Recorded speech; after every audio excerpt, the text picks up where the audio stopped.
Welcome to the hottest movie review on the internet today, the A-List Review. I am your host, the Game Changer, Wes Troop.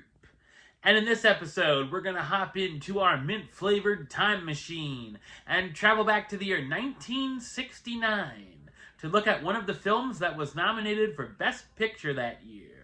My review of the 1969 Western crime film, Butch Cassidy and the Sundance Kid, coming up now.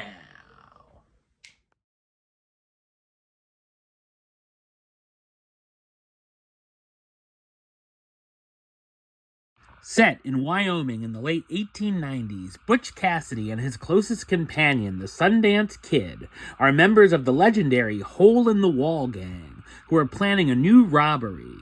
While Butch wants to stick to banks, the rest want to rob a train. They decide to rob the Union Pacific Overland Flyer train on both the eastward and westward runs.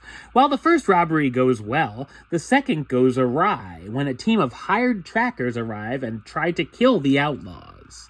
Butch and Sundance go on the run for a bit, but soon decide to head to Bolivia, along with Sundance's girlfriend Etta, to start a new life.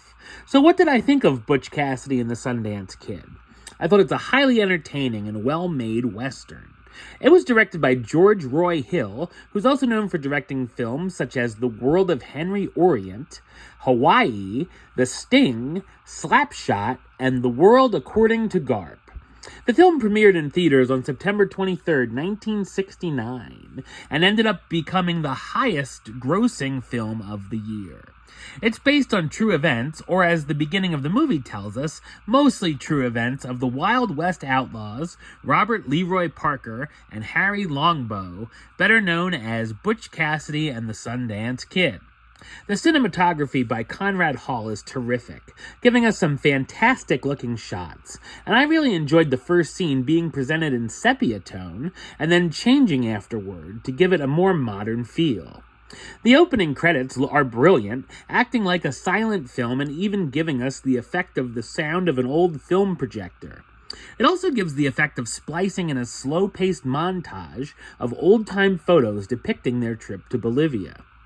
The action can be rather spread out, from the exciting train robberies and use of dynamite, the duo being chased by the trackers, or the thrilling big-time shootouts. The film also has some very good humor to it, and there's a number of witty one-liners, and bits that get a number of laugh-out-loud moments from Sundance, such as being called out as a cheater in a card game in the introduction. One of the gang members challenging Butch for leadership in a knife fight is funny, and so is Etta trying to teach the duo Spanish to rob banks in South America. In one of the most famous scenes, the pair argue about jumping off a cliff, which is hilarious. While Etta is Sundance's girlfriend, she actually has some really nice chemistry with Butch, shown in a goofy but fun montage set to the song Raindrops Keep Falling on My Head by B.J. Thomas. The relationship between Butch and Etta is interesting, to say the least. The film is really divided into two halves, the material taking place in America and the second in Bolivia. I did feel that there are some pacing issues toward the middle where the duo are just hiding out, but it does pick up once they get to Bolivia.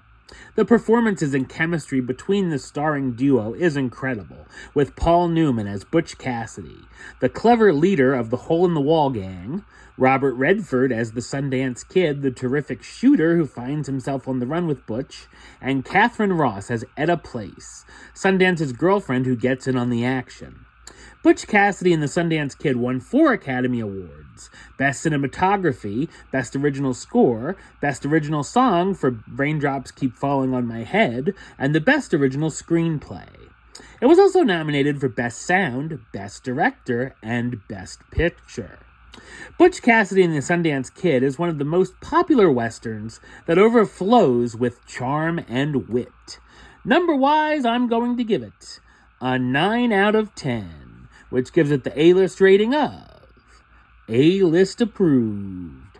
That's right, it gets the A-list seal of approval. Alright, well that's the show. I'll be back with another review very soon. But until then, don't forget to like, comment, and subscribe right here on YouTube.